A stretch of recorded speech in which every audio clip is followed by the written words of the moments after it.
Welcome everyone. I'm Sophia James, the Head of Student Recruitment and Outreach at Buckinghamshire University.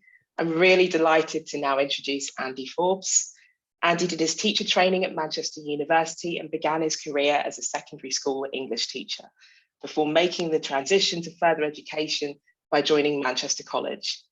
He's previously served as the principal of 4 colleges, the Hertford Regional College, the College of Haringey in Enfield and North East London, City of Islington College, and most recently City of Bristol. He is a UCAS trustee and chair of the board of UCAS Media Limited. If you have any questions for Andy during his speech, please type them in the chat box and I will get through as many as possible at the end of the presentation. Andy, a big welcome and over to you. Thank you, Sophia. Yes, and welcome everybody. Look, I'm an English literature graduate, so I'm going to tell you some stories. I like stories. I'm going to tell you stories of a couple of friends of mine, people who've become friends over the last decade. I'm going to tell you about Danielle, who dropped out of school after a year of doing her A-levels, thought it was boring, went to college to do a hairdressing apprenticeship and was successful, worked for years in a salon in London, but she was restless, ambitious, a bit fed up with the money she was getting, so she went back into a different college to do an Access to HE course. And to cut a long story short, that's where I met her, by the way, on the Access to HE stage. She went on to do a degree in English literature. She completed her teacher training, and now in her mid-30s, she is a successful English secondary school teacher. And then there's my friend Joanna, brought up by a schizophrenic mother, constantly in and out of care, managed only 1 GCSE because her school life was so disrupted, did a variety of jobs, Domino's Pizza, the local dry cleaners, hotel receptionists, met a man, had 3 children by the age of 24, went back to college again to do an Access to HE course, was intending to be a primary school teacher, ended up, because she was so interested in Islam, her husband was Muslim, doing a degree in philosophy, worked as a project manager in higher education. Now in her late 30s, she's working as a senior project manager for a major retail company. Now, I'm sure many of you could tell many stories like that you've come across in your own personal experience. I met both of these young women 10 years ago, as I say, on the Access to HE course. I've kept up with them partly because they both came back at different stages to become part-time FE teachers of English at the college I was working at the time. So I can assure you I didn't pursue them deliberately through the last few years, but they're success stories by anyone's criteria. And they're so typical of the students that we are wanting to engage with. But I think it's really useful just to step back and just remind ourselves of some of the threads that come out when we hear stories like this. And there are 3 important things for me. I mean, the first thing is that learner journeys are not linear. They are twisty and turning. There are cul-de-sacs, there are lapses, there are changes of direction. The demands of life, earning a living, having children, falling in love, dealing with dysfunctional families mean that it isn't a steady and continuous process. And it takes years. It's a slow process. And sometimes people have to start more than once. We know this. Second thing I think it's important to draw out from this is that the formal subjects that people study are only part of the skills they acquire through this journey. The thinking skills that Joanna picked up doing a philosophy degree were great, but she herself would say it was also the real life working skills from being in Domino's Pizza and other jobs that have made her outstanding as a project manager. And the skills that Danielle picked up as hairdressing were very useful. She could practice part-time hairdressing and earn a little bit of money on the side when she was at university, but it was the soft skills, as we call them. I don't like the term, but it's as good as any, I suppose. The customer service skills, the communication skills, the self-organization skills that meant that she was ready for training for a career in education, dealing with young people. And I think this is so true of so many of the students who come through the further education what we call vocational route. And it's really important to remember that the skill set that makes people successful isn't just the subject skill set, isn't just, if you like, the skill set that's acquired in a formal education process. And yet I still keep hearing people, including quite senior people in government circles, telling us in colleges that we're producing too many hairdressers. To which my answer is, yes, they're doing hairdressing courses, but we're not producing hairdressers. We're producing individuals with a multitude of skills, including hairdressing. The third thing, which I think it's important to reflect on as we think about the journeys that students make, is that the journey for adult students is one in which they find themselves in several different educational settings. Further education colleges, adult classes, and often more than one employer. They might be doing an apprenticeship, they might be doing work experience, they might be working. So there are many, many different stops on this journey. And it's quite difficult for any one institution to keep contact and track a student over the sorts of journeys we're talking about. So I think it's really important for us to think about that, especially when we're talking about adult students, because I don't think our system at the moment is particularly well adapted to accompanying them on the journey. And what's needed, I think, is accompanying people for a sustained period of time rather than just brief interventions. And again, we know that, and I know in practice how difficult it is.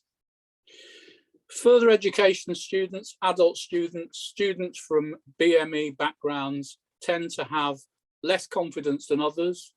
They're often not the ones who've been most successful at school. They're often the ones who've had all sorts of additional barriers to face in their lives. And because of this, they're much more less likely than their counterparts to have developed the sort of positive relationships with teachers and lecturers that mean that they can get that sort of informal advice and mentoring. Often they're a little bit reticent at coming forward. So I think we've learned, haven't we, that we need to be proactive in reaching out to people.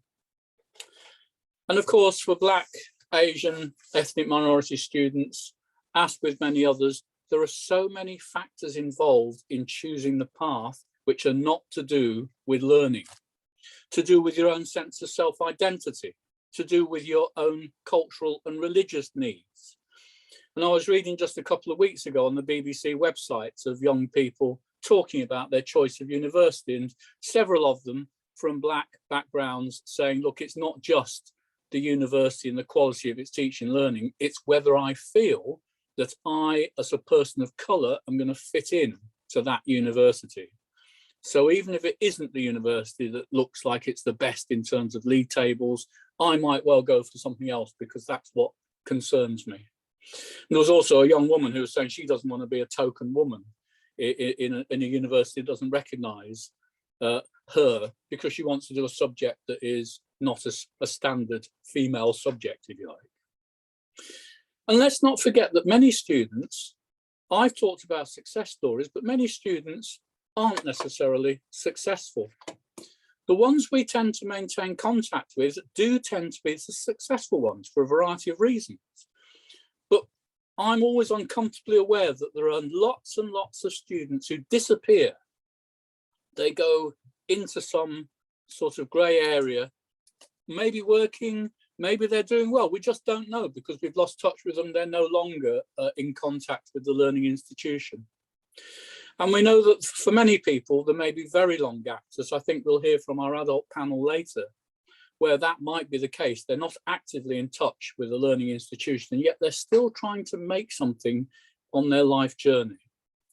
So I think a question that's come up through this day that was raised this morning by Sally Dickett's and by the other speakers was how we can develop a partnership, a network that maintains contact with adult students, with students who are BAME, with students who have special needs, how we can maintain contact when they're not in formal learning or when they're moving between different settings.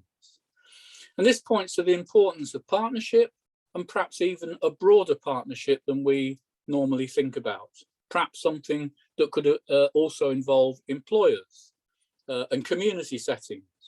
Perhaps we could take something like the LinkedIn model and as long as it's designed for mobile phone usage, so because we've got the digital access issue, where people could actually maintain contact through some sort of system that's online based.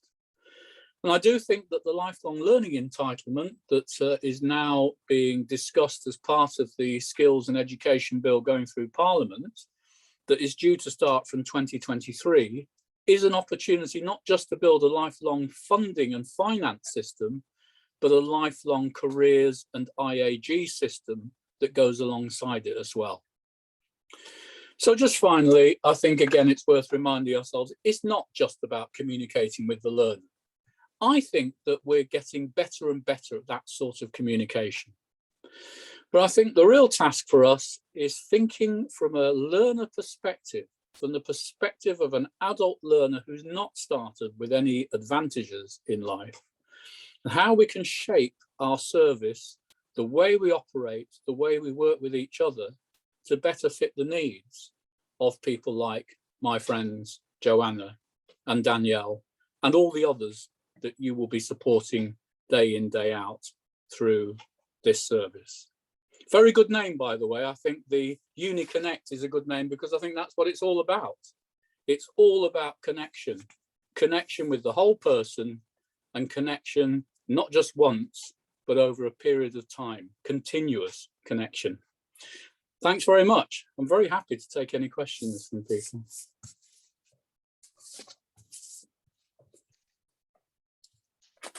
Thank you very much, Andy. That was absolutely brilliant.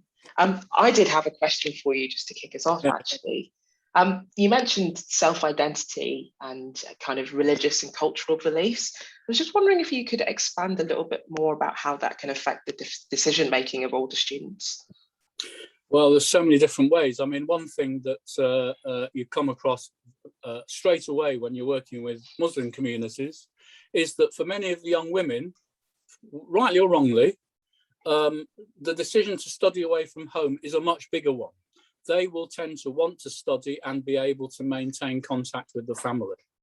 I actually think that's quite common amongst a number of Black and ethnic minority groups because family is so important, and because the support that's provided by family is seen as so important in terms of being able to deal with some of the additional barriers that are faced when you're a Black person in a mainly white environment, which, let's face it, is quite common in the university system.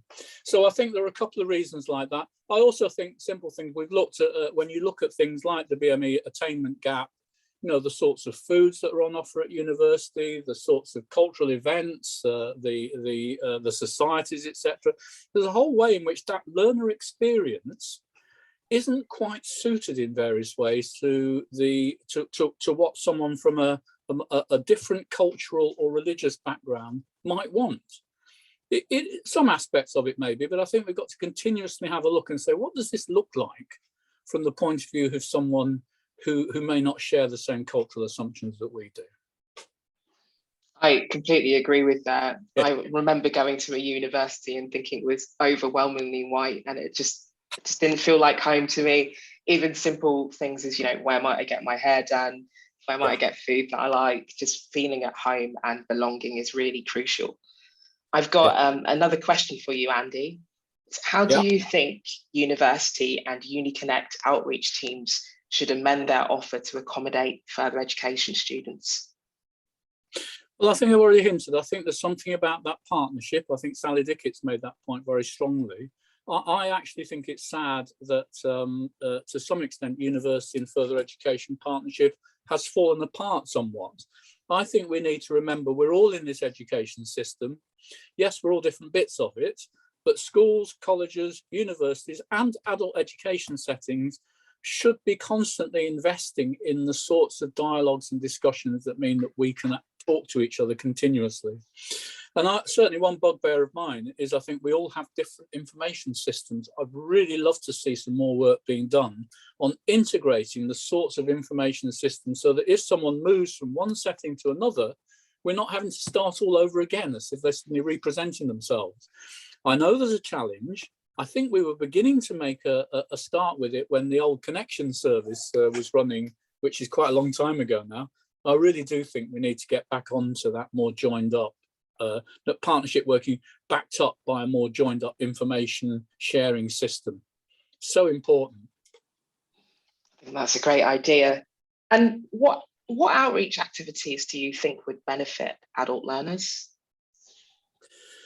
I think that, there's a lot of very good stuff that's going on, and I'm not going to criticise. I think there's been some fantastic stuff, given some of the funding constraints, etc. But just have a think about it. You've left college a couple of years ago. You're working. You've got an 18-month-old baby, etc., etc. Where are you likely to be or to go? And, I sometimes think, as I go to my local Tesco's and I see various voluntary groups there sort of doing various things, why aren't we out there? Why aren't we in some of these settings where people naturally and normally would go? Why aren't we in, health settings where people with young children might be visiting? Why aren't we in nurseries? Why aren't we in supermarkets? Everybody has to buy food, So I know there's a challenge there. But I just think we have to, in a sense, what I'm advocating is we need to take a customer-centered view of this and to say, where are the customers? Where are the adult customers in particular? And when they're not in contact with the college, how are we in contact with them? Now, I think there are some online options, but I think we've got to be very careful about digital access and various things when we talk about that. But I think as long as it's mobile phone enabled, there are some interesting possibilities. But I do think it's about thinking, well, where are people? People in their normal lives, if you like. There are some predictable things that you could say that potential adult students will be doing day to day and week in, week out. And we should be there if we can. I think that's an excellent point. And outreach practitioners traditionally are so used to being in classroom settings. It's alien to us that we would move. Yes. I've got a comment from Helen on the chat. Helen says GCSE attainment can be a barrier to university, not just a lack of English and maths, also the types of subjects or qualifications that some students take. She then says, do you think some universities should be open to alternative level 2 qualifications, for example, functional skills or BTECs? Yeah, I think they should be, and I think some of them are, thankfully. I think there's a real risk that the government, for various reasons, makes it more difficult for universities not to admit people without the standard GCSE. I think, like many other people, I was an English teacher for years in secondary school before I went into FE. GCSE English, as it now is, doesn't suit everybody, and I think is the wrong qualification. I was talking to a carpentry apprentice recently who said he was so sick to death of mice and men. He said, I've had to do it 3 times in a row, he said. I liked it to begin with, he hates it. So we're switching them off. And he just sees that as just what on earth am I doing having to do this in order to become a carpenter? So I think there are just so many questions about GCSE, but yes, I would absolutely say that we need to look at a much wider, if you like, can call it contextual admissions, call it what you want, but something which doesn't just take GCSE. But having said that, I very much supported something that was said this morning about the importance of literacy and numeracy. I think we can all agree that, but literacy and numeracy does not equal GCSE English or GCSE maths. I was 35 before I understood what a quadratic equation is, but I still think I was reasonably good at the sort of arithmetic that you need when you work in a college. And I don't think I ever used a quadratic equation in my life. So there we are. But that was part of the exam that we had to do. Yeah. Absolutely. And I'm sure everyone on would agree with you that Of Mice and Men has been done to death on the curriculum. We've got 1 minute left, so we've got time for one more question from Darren.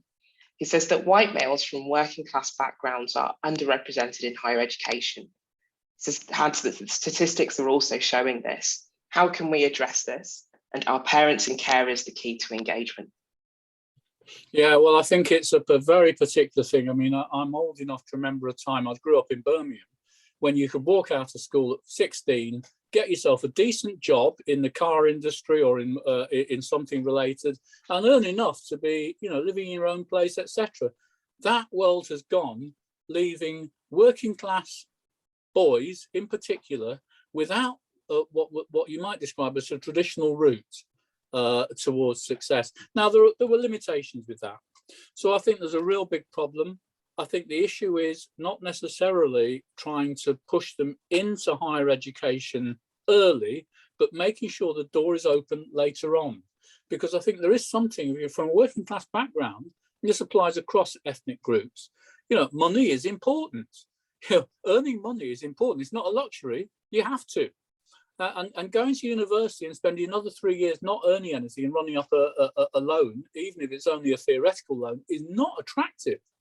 So I think the whole way we talk about higher education is wrong. I think we need to be reopening those sorts of routes where you could start a job, make some progress, a bit like Danielle in her hairdressing, say, working in some fairly low skilled occupation, then go to evening class and get into higher education through a series of steps. I think that's probably a more productive way than trying to shoehorn white working class boys into some sort of, you must go to university at 18. So I think I'll just say, look, I've got to earn money. We haven't got the resources to support that. And that's true also of other groups as well. Thank you very much, Andy. A really thought-provoking presentation. So for an update, Andy will be staying with us now to chair our Adult Learner panel, where we're able to hear from 4 inspirational people who have all re-entered education as adults. As ever, please continue to type the questions in the chat for our adult learners. Andy will field them to our panel now. So I'm really pleased to introduce Rosie Wainwright, Sobia Afridi, Diana Omokore, and Sue Funge. Back over to you, Andy. Okay, so now then, I'm not quite clear how this works. I'm not sure. I'm going to field some questions, I think. Welcome to everybody. I think the first thing I'm going to ask is that if each of you on the panel could just give a very brief introduction to who you are and what you do now and how you got there. Let's start with Rosie, just simply because you're at the top of my piece of paper. Sure. Hi, everyone. My name's Rosie Wainwright, and I currently work as a regional manager at Career Ready, which is a social mobility charity.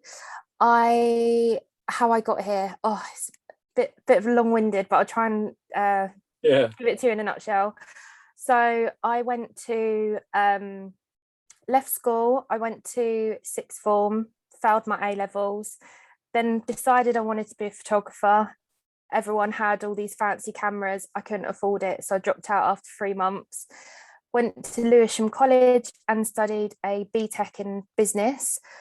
From then I went to university and studied a degree in law. After that, I went to New York and worked there for a bit. Come back to start working in outreach at City University, and then whilst I was working there, I'd done a postgraduate qualification in international business law. I've always worked throughout my education, so because of like the volunteering and experience and stuff like that, I then moved to Career Ready to work as a regional manager. And I've recently done a coaching qualification whilst I was there as well. And just to give you a bit of context, throughout that journey, so I was in the care system, so I'm a care leaver, although I think I'm too old to call myself a care leaver now. Oh, so no, I'm care experience. You've had the experience, which is a very extraordinary experience, yeah. Thank you. Well, that's me in a nutshell. Tell me, Rosie, let me just ask you one question. If you were to go back to you at 16 or 17, is this where you imagined you'd be? No.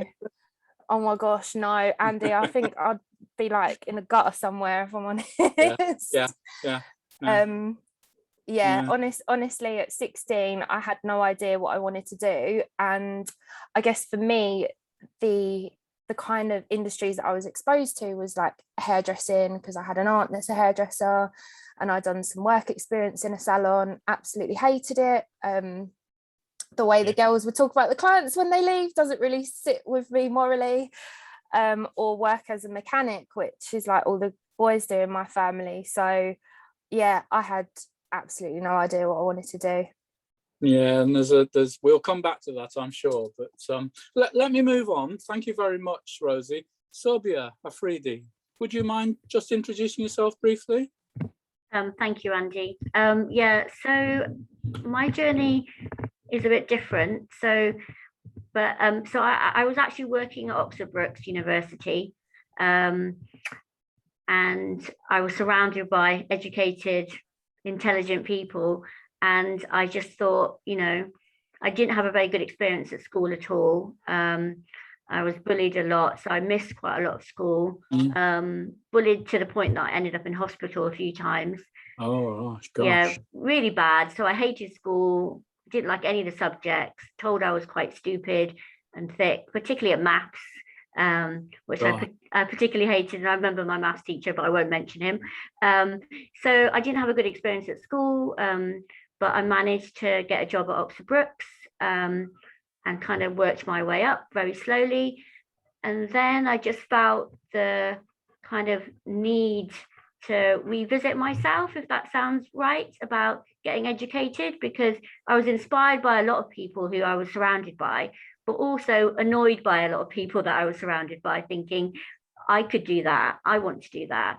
So at 37, 38, I joined an access course at my local college.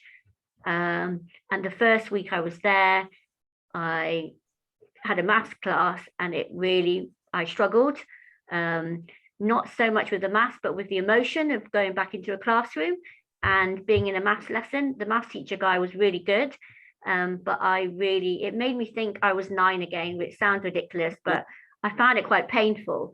But great support at my local college for the access course. I did that full-time and worked part-time. Had 2 kids at the time, managed to do the access course, and I actually did really well, and carried on working at Brookes, and then decided to do a part-time degree at Oxford Brookes, and I did international relations and sociology, and it's been one of the best things I've ever done. And it was really for myself, to prove to myself, and perhaps to the maths teacher also, that I wasn't stupid and I wasn't thick and I could do it. And it just gave me great confidence, and it made me believe in myself. And I feel that I know it sounds a bit silly, but once I was doing the degree and once I actually graduated, which is a really proud moment, I felt I can actually do anything. Yeah, that's good. And I'm dying to ask you, Sobia, how's your maths now? It's okay. I got a GCSE. I got a GCSE. I failed before for obvious reasons, but I actually got a B in my GCSE at 38. And I actually, when I did the access course, I did my English again because I wanted to get a better grade, and I did get a better grade. Fantastic. Just shows you, doesn't it, how some of those negative experiences stay with you for a long time, like your maths teacher from school. Yeah, it does. Quite something to overcome them. It is something to overcome, but actually, in a way, if it wasn't for that maths teacher, I wouldn't have perhaps done what I have done to turn it around, because you've got to turn it around. Yes. Thank you, Sobia. That was really interesting. Let me move on to Diana. Diana Omokore. Have I pronounced that right? Would you like to introduce yourself? Yeah. Hi, yeah, my name's Diana Omokore. I just turned 22. So a learning journey. So I obviously did my GCSEs. I did okay in those. I failed my A-levels very drastically. But I did manage to get predicted grades because I was struggling a lot with my mental health whilst being in sixth form.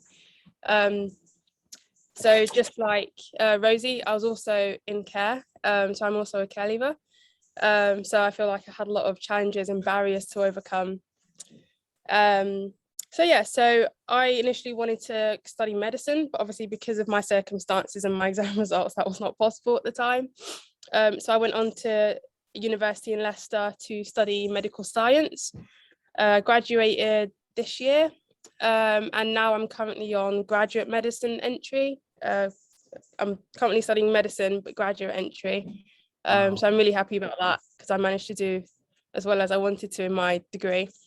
I've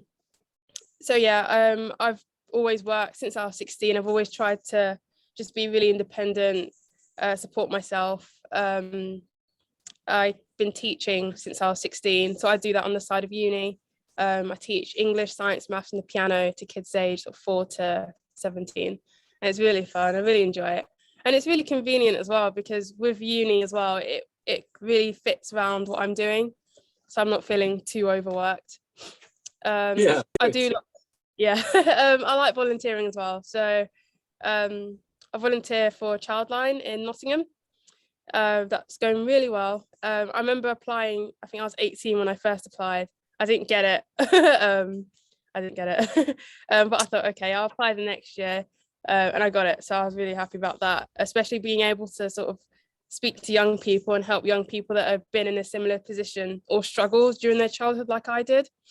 So that was really nice, and I still enjoy doing it, and I just love it. I think my journey through my undergrad degree that I've just finished, I was really excited to go to university. There was a lot of ups and downs. Obviously, you know, you as a care leaver, you do get bursaries and stuff, but you still need to sort of manage your money well. And, you know, you're an adult now, you know, you're not under the care of social services anymore. So obviously I was working, I was saving. The university were quite good with the support, the emotional support. And I had, you know, all year round accommodation as well. I think one of the challenging things for me was being away from my support network down in, because I'm from Essex, so down in Essex, and obviously went to university in Leicester. Also having a social worker based in Essex, I couldn't get one in Leicester because I wasn't from Leicester, so I wouldn't be able to see her that often, or she wouldn't be able to come and see me that often. So that was difficult. Also at uni, I did feel like the odd one out at times, because obviously there aren't as many care leavers that go to uni in comparison to young people that haven't had to go through the care system. So there were very few care leavers that I met. I think I met 1 or 2, and it was through a university care leaver group. I met 3 people, but it was better than none. So I had some people I could relate to. But yeah, so it's been interesting. It's been an interesting journey, but I'm really happy where I am now, especially with starting medicine. So it's challenging, but I saw that coming. So I can't complain. Well, it's quite Yeah. a story, and you are unusual. So because so many people, particularly people, care leavers, would go to their local university rather than travelling away. But you obviously felt it was important for you to go to the university that was right for you. And where you are now, Leicester, which is nowhere near Essex, is obviously turning out to be right for you. Yeah. So my undergrad degree was so when I did medical science, that was in Leicester. Now I'm in Nottingham. So yeah. The thing with graduate medicine is that they don't have it at every university anyway. There isn't a graduate medical school in Essex anyway, so either way I'd have to move. But yeah, so I didn't want to stay in Essex for medical science. I really wanted to try a new environment, start afresh from being like in care and stuff like that. So I thought, I just want to start fresh, but I'm quite happy.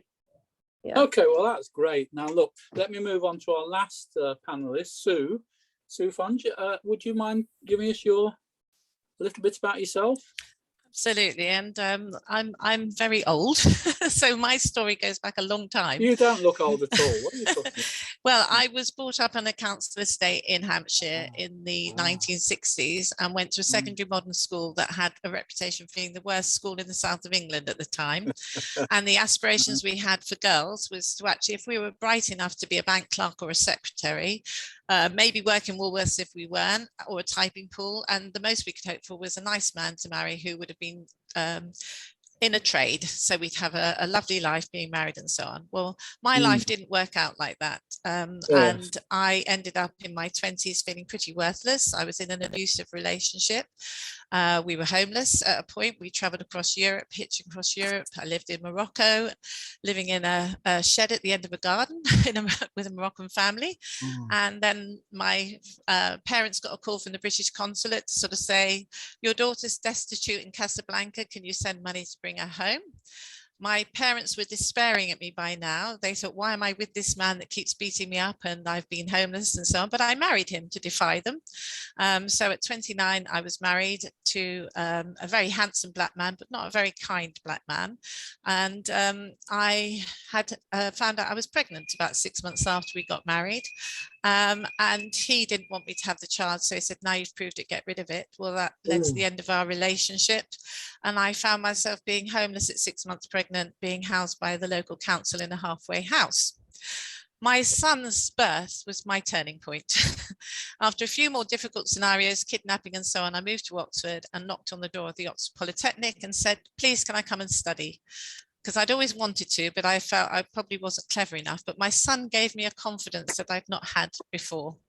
I went and they said, oh, you've had lots of experience in life. How about if you come as an associate student, pass 2 modules at a grade B or above, then you can come in. And one of the first books I read was Dale Spender's book on learning to lose. And I couldn't believe in that book that I was reading my childhood. A white working class girl in a council estate going to a secondary modern school. And it helped me to understand how I hadn't really had any agency in any of that.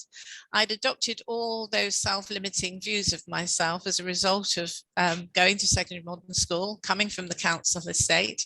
And so it took me probably 2 years doing the modules at Oxford University. It was Oxford Brookes by the time I left, but it was the Polytechnic when I started. I kept waiting for a tap on the shoulder to say, what are you doing here? You're not clever enough to be here. And then I passed my advanced sociology exam with a grade A at the end of my second year. And the penny finally dropped that actually, if I can do it, so can an awful lot of other people who probably, same as me, actually had self-limiting thoughts and feelings that impacted on our own ability. So we perpetuated our own self-fulfilling prophecy. Since my education, I've spent the rest of my life passionately encouraging others to achieve. My son is now the most beautiful 37-year-old man who has got beautiful children. One is dark like him, who experiences racism in school, and one is fair like his mother and so doesn't. So it's brought home to me all the challenges we still face. I work in adult education and I promote the setting up of community learning hubs where residents take control of their own learning in their communities where they feel safe to access it. And I have inspired people over the years to go on and get their own degrees and become social workers, teachers, even forensic scientists. And they all started life in Blackbird Leys or in the local area where I still live. So that's me. Well, thank you, Sue. And I can't help taking chair's privilege, just reflecting that my father is Jamaican. He ran away from the family when I was 10, and we were, and I'm showing my age now, we were all astonished that my mother, who had been just at home doing the housework and cooking, turned out to have a degree and went to become a part-time social worker. We had no idea. Oh, wow. This was an era when there was no expectation that women were supposed to do anything other than be homemakers. My father certainly didn't want us to do anything else. So she kept 4 mixed-race boys going in the 1970s. So hats off to her is all I can say. Yeah. Look, what an amazing array of stories, and there's so many themes coming out.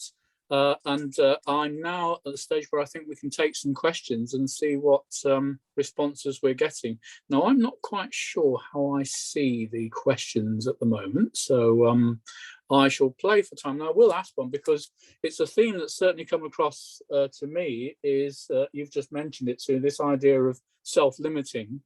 And it's certainly from Rosie as well, this idea that you only know what you know.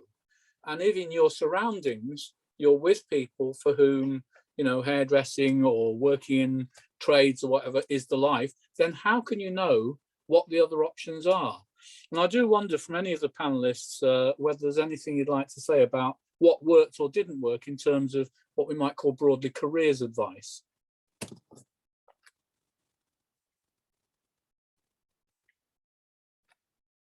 Yes, I can. Hello? Yeah, Rosie's got her hand up. I was doing the polite Rosie. Zoom thing. Yeah, I'm happy to answer that question. So for me, careers advice when I was at school was filling out a form, and basically it kept coming up that I should be a vet, and then later on in life it said that I should become a solicitor. So it's basically like based on your personality and what you're like at the time, or if you really care about people, they kind of put you in this bracket, but it still wasn't helpful at all.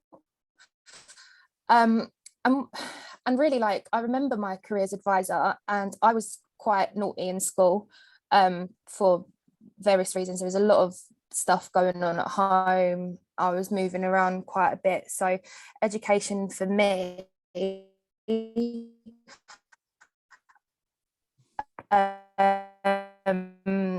I was just, I didn't know how it could help me. I just wanted to leave school and start working and earn some money.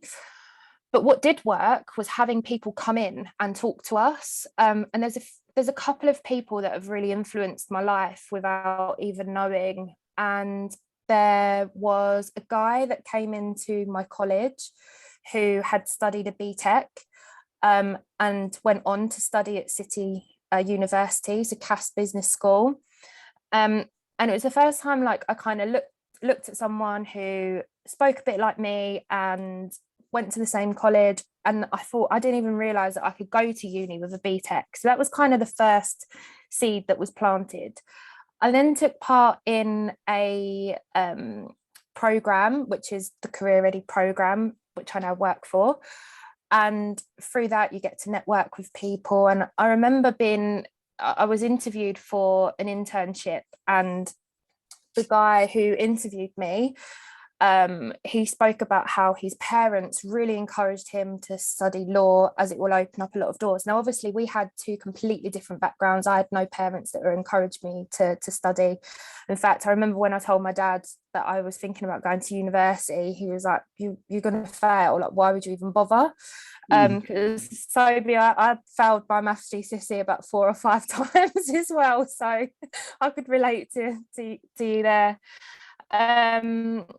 And then I guess, like, there were mentors along the way. I had a mentor in the program. She was very different. So it's like meeting all of these people that kind of inspired me in one way or another. And I remember being at university, and every time I opened my mouth to speak, heads would turn, because I felt like the little commoner in a room full of, really intelligent, well-spoken English people. Yes. And even the international students spoke better English than I did. And in my first year, I had gaps in all of my notes because I had no idea what the lecturers were saying, because I'd never used those words before. To have a barrister come in and he started the talk by going, "You're right, everyone, how's it going? My name's such and such." And I remember my eyes open, because I was like, oh, he talks like I do. Like, he grew up on a council estate, he got to where he is.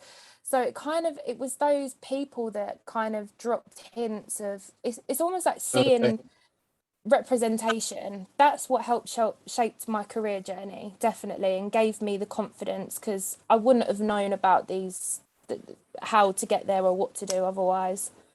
So that's interesting. So it's not any one, it's a whole series of touch points almost that you came across that helped move you along. You're thinking, yeah, that's really interesting. I've heard that story about being the one with the accent in various ways. Any of the other panelists have any comments on this careers point before we move on? Now then, can I see anybody?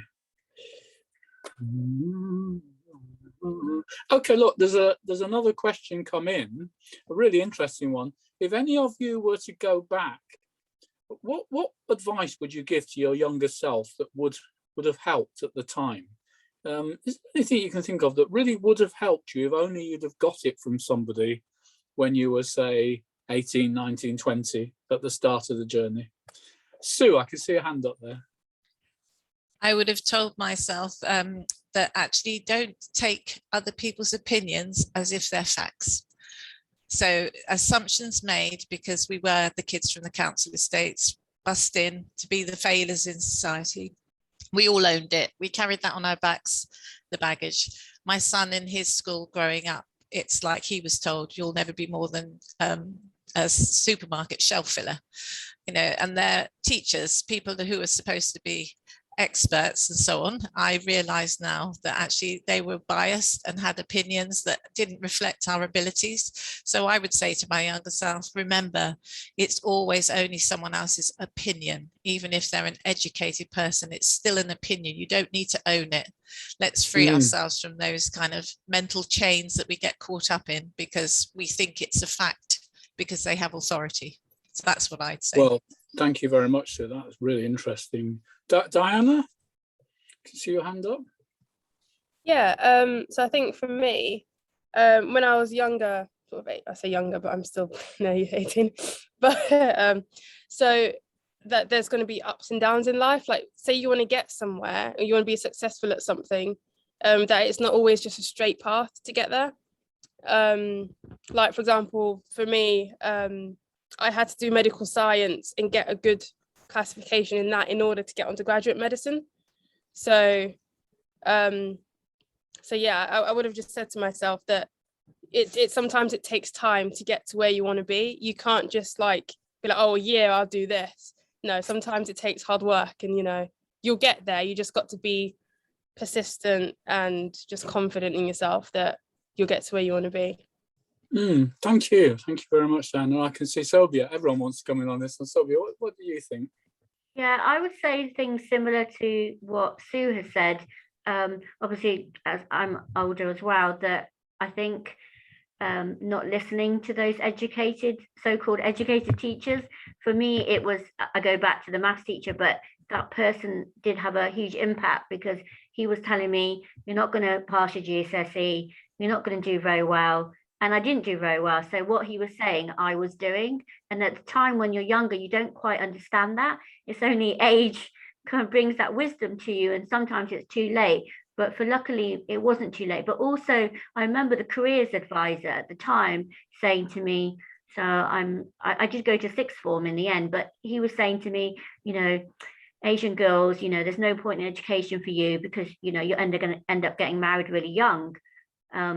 And my family and I had no intentions of getting married really young. So that was just, you know, like Sue was saying, this is what the expectations are of you. This is what society's saying. You're not going to achieve much because in a couple of years, you're going to get married and have kids and stay at home. So what's the point of actually going further? Yeah. And unfortunately, some of those stereotypes still exist and they still happen. Well, I can tell you I've come across very highly educated and very ignorant people in my life. So that just underlines just how that can happen. Rosie, what have you got something you want to say? Yeah, sure. It's very similar to what Diana was saying. I think there's a lot of pressure on young people, especially when I was back at school, to kind of go to school, then sixth form or college, then university, and then you're set for life. You'll be in a high-flying career. And that's kind of what's built into you of what you should or shouldn't do. So my advice would be that if you keep planning on this straight journey of this is how it's going to happen, you're going to end up losing the plot because it's not how life works. There are ups and downs, there's deviations. You know, you might think you want to do one thing, you get into it and you think this actually isn't for me. And it's okay to change career or study later on. It doesn't matter how old you are. Like, you know, you can change career at any age. So this pressure that was put on us at school, you know, you have to kind of decide your life at 16 of how exactly it's going to be. It is not the way. And to be honest, it makes an even more interesting story when it's not a straight and narrow line. Thank you very much for that, Rosie. And I am afraid I have to say I have two school-age stepchildren at the moment, and it's not changed. They're still being told the same things about how you must pass or your life will fall apart. And I keep telling them that's just not true, because the schools, I think, are under such pressure on the league tables and everything else. So, look, there's a really interesting question come in, which sort of flips it around a bit. And this person has asked, of course, we've now had, you know, many years of reaching out, doing this sort of UniConnect type programs, using various techniques, indices of deprivation, polar data, cold spots to try and get people to university. And the question is, are we hitting the right buttons? is this approach working? And I'd be quite interested, because we have quite an age range here, to hear from people whether you do think that we're making progress in this. Sue, I thought you would have an interesting perspective. Yeah. Well, I think one of the frustrations for me is that there have been initiatives that have come and gone over many, many, many, many, many years. For example, in 2005, we had in Oxford City the areas of deprivation, which are Blackbird Leys, Barton and Rose Hill. £300,000 a year CEDA funded project called the Community Learning Initiative. And the idea was all the partners, which included the local FE college, Brookes University, Open University, would all bring their learning out into the community. We trained, and I became a part of that, developed a training program for volunteers to inspire and encourage residents to come in.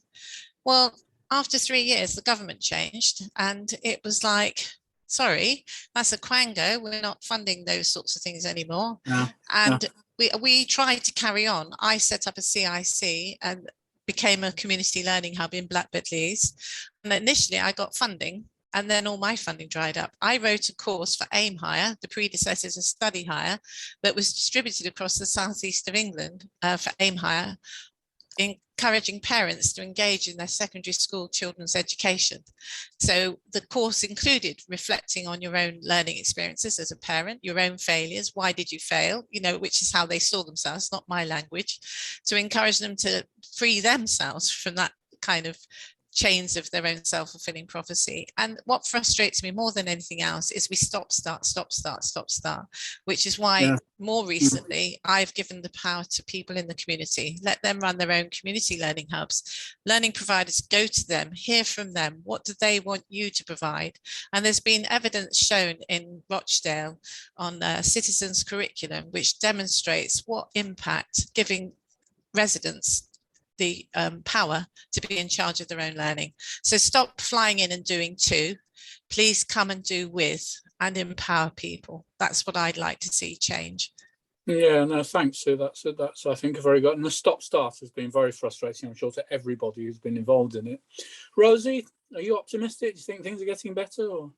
Well, I remember when I was working at the university and I worked in the widening participation team. One of the questions, and so you've just kind of jogged a memory, is that we can be doing all of this work for our young people. We can be inspiring them for, a few hours each week or a month. But as soon as they go home, if their parents or carers aren't bought into the idea of where X can lead you, or actually getting an education can mean something, or that there's alternative routes of learning, there are certain cultures. I know a lot of my friends at uni, it was their parents and cultural pressures that forced them into university when they'd rather have done something artistic. But now we have degree apprenticeships, there's different ways of learning. I know that even some law firms now, you can do an apprenticeship to become a solicitor, which is fantastic, because not everyone is programmed to sit in a lecture hall. And I know I certainly struggled for however many hours listening to someone kind of talk and trying to retain that information. Everyone learns differently, and I think it's about educating those people who are looking after the young people, because I know that there's loads of parents out there. I mean, even my aunt, she looks at my cousin's homework and thinks, what the hell? Or it's about having a broader idea and being actually educated in something that these parents and carers can get involved in and hear from other parents, and kind of having a community, because you can get someone really amped up, a young person really amped up and inspired, and if they go home and this is the people that they're surrounded by the majority of the time, and that they're going to look up to and listen to. So I think there's definitely there's more work that needs to be done there, definitely. They're really interesting about influencing the influencers, which, as we all know, is so important in people's lives. So yeah, thank you for that. Look, another question's come in, and that's about that. Obviously people have been quite struck by some of the poor advice you've got and the not very good positive comments. So someone's asking about, do we think there's a scope for a lot more training for outreach staff in FE and HE to be able to speak more positively to people such as yourself. And do you think that we need to focus more on developing people's ability to communicate with younger or older people who are not from the standard advantaged background? Sobia, you're in this, aren't you? So yeah. Yeah, I would say definitely, because we shouldn't make assumptions about people, whether they're white working class, whether they live on a council estate, whether they're from care.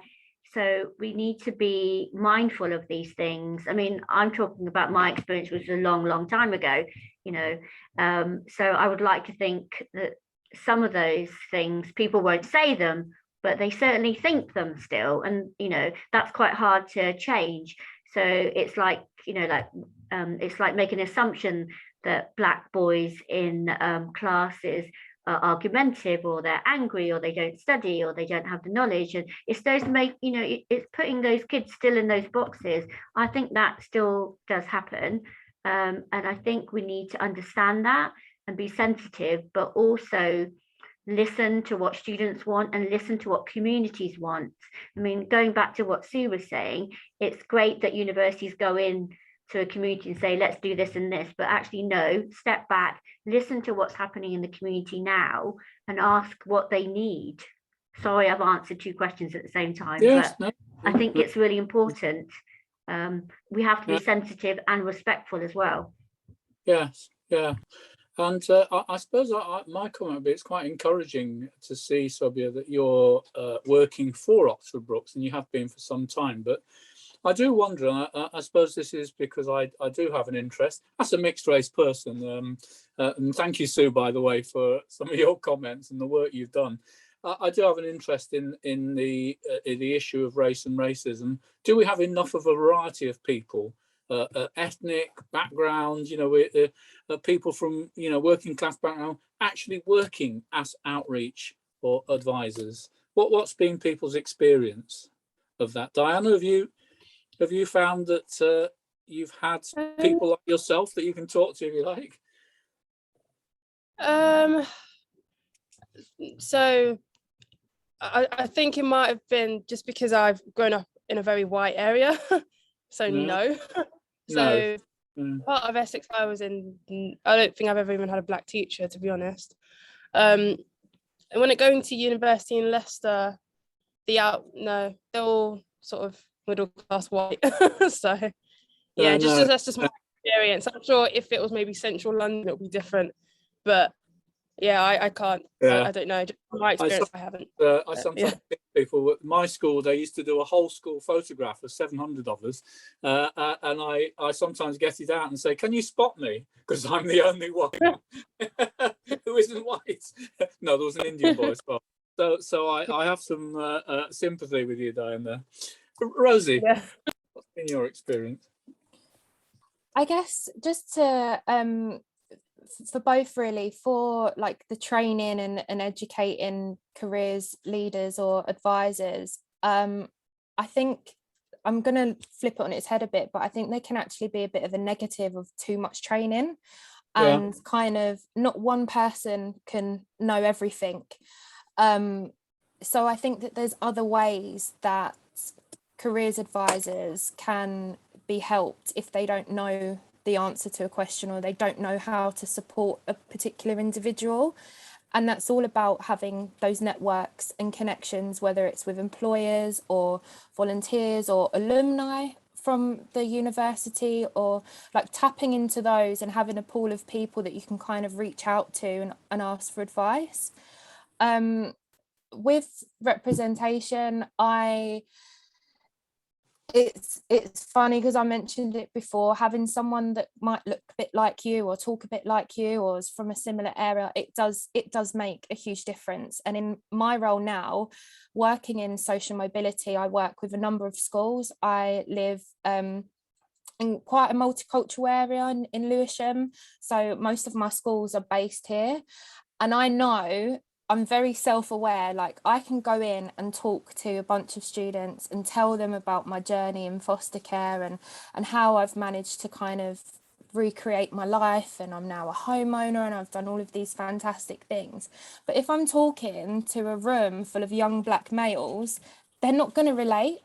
So it's about understanding your own kind of, I don't know kind of how to put it, but it's not your own limitations and bringing someone else in who can be that person and that representation. I think that's really important, because there are these, you know, there are these caveats about, you know, I can talk about being a woman, but I can't talk about being a gay woman or a black woman or trans. I can't talk about these things.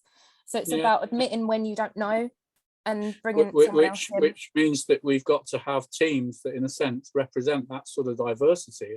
Sue, yes, I can see you dying to get in. Yeah, sorry, I was just burning here. Yeah. I think bringing my child up as a single white mum and going on to write resources. I used to be the achievement officer for the Ethnic Minority Achievement Service in Oxfordshire, and I've written an accredited course called Going for Gold, and I've also written for Dr. Sharon Byfield about overcoming obstacles to university for black boys. And I actually think if we educate ourselves, it's not so important that we necessarily mirror the person that we're working with, but I've worked with lots of black boys that have actually, I've turned their lives around because I know black history. I know that they can research and look into people that can inspire and motivate them.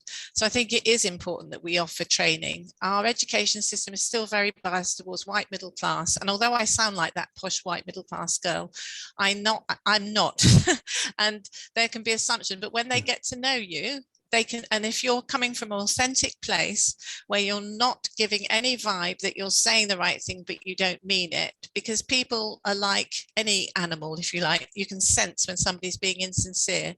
So if you're a part of an outreach team, I genuinely think educate yourself first, be honest about, and we can't categorize everyone. Just because someone's black doesn't mean they represent black people. For the white women on this panel today, if you know, or in this forum or whatever, shall I start telling you what white women want? Don't worry asking any other white women, because I'm going to tell you they like watching rom-coms, they like eating spaghetti bolognese. You know, I mean, it's a nonsense. We need to get to the point where we understand we meet individuals, but that needs us to raise our awareness of difference and heritage and on all of that. So it's not a quick fix, but I do know as a white woman, I have had hands shook when I've done training in Bristol, when an EMAS teams, you know, taking the courses, they've run them in schools, children have overcome obstacles and they're now graduates, and I'm white. And I think, you know, we have to go past that token. If you're gay, you're black, you can represent this community. Sorry. No, that's interesting. No, good. Sobia. Yeah, I would agree with a lot of what Sue said. And going back to my earlier point, it's about respect and listening. And I think that's the key. And I think sometimes we forget that. So it doesn't matter whether we're white or black, but it's showing respect and it's listening. And I think we lack that sometimes. We just make the assumption that we know because we're in higher education or because we're in FE and we're academics. I'm not an academic, or we are academics. We need to stop making assumptions and listen and respect. And I say that quite a lot because I think that's the key. And I do also think training is necessary, and learning about history and learning about the people that we're going to be representing. But I also agree that we should definitely look at more diversity in higher education as well, because we certainly lack it. And that's the key, because I think Rosie was saying that she saw people who looked like me, people who spoke like me. I mean, lived experience are really important. So we, you know, that comes into the par, but that's not the only thing that we need to do. Okay, then look, thank you very much. That's been really interesting. And I think somewhere in all these perspectives, there's some really interesting things coming out. There's one more question, just time for one more, which is about whether we are focusing on students in colleges, that's the right place, or whether we should be taking some of this out into the community, whatever that means. So anybody got any thoughts about that? We've only got a couple of minutes, so quick thoughts about that. Sobia. Yeah, I'd be quick. Definitely any kind of you know, we definitely, I've done work in the community through Brookes Bridges and one at Brookes, and it's really important because there is learning happening in the community. It might be slightly lower level, it might not be NVQ 1, 2 or 3, but learning is happening, and there are amazing champions in the community who are promoting that. So we need to go there and see what's going on, and then attach a course that's going on, find out what people want. They don't want to come to an institution straight away. It's a scary place for lots of people who've had bad experience. I'm talking about, you know, definitely mature learners. So we need to go into the community and see what's already happening. Okay, thank you very much for that, Sobia. Sue? I agree with Sobia. I think, you know, that's what I do. We take community learning out to the community. We want to do more bridging programs. I've done them with Sobia in the past, where we actually take the FE and HE college institutions to the community to talk about experience of going back into learning, start where people are at. And in fact, that community learning initiative, we had the plan of a communiversity, so that you take the university and run your whole degree out in the community. And why not? Why do we have to go through these kind of institutions and things? And it would open up to lots of people. So I already do community learning, and we already have aspirations for the adults who are recovering alcoholics, drug addicts, homeless people, wherever they've come from. Believing in their potential, unlocking their potential is what we do by going into their communities. All right, thank you, Sue. And I like communiversity, yes, and often it is, isn't it, because of institutional convenience that we do things, not for any other reason. So look, I think we've reached the end of our time. Thanks to all of you. For women, I have to say, challenge back to UniConnect that perhaps it would be nice to hear from some white working class boy who'd actually made the journey, but I think that's quite a challenge, and that's an interesting point in itself. But as the token male, I shall say hats off to all of you, because you've all done fantastic work in getting as far as you have, and good luck with all your future plans. And thank you very much for having the courage to come and so articulately share your experiences with this group. So thank you very, very much. Back to you, Sophia. Thank you, Andy. It's been a fantastic afternoon, hasn't it? And thank you very much to Andy, Sobia, Sue, Rosie and Diana for sharing their experiences with such candour and openness. It's been a great day. Over 100 attendees have tuned in. Chris Millward spoke on lifelong learning and flexible learning, and Sally Dickett's discussed pathways to employment through FE and HE. We've also had 4 excellent work streams on UniConnect and colleges, adult learner insights, additional needs, and adult learners in the community. So thank you all so much for coming. Happy Friday and have a wonderful weekend. Thank you. Thank you.